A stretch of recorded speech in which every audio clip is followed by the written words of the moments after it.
Кейде қарапайым ережелерді білмей жатамыз. Біліп тұрып қате істейтіндер қаншама. Бүгін жол ережесі туралы айтамыз. Дәл осындай жағдайда не істеу керек?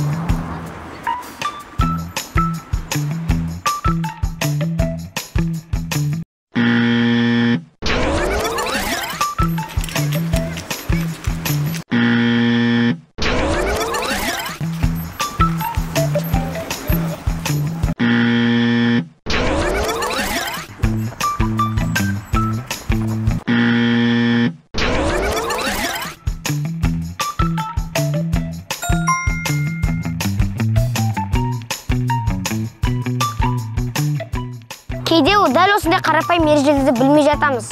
Аман болайық, бар болайық.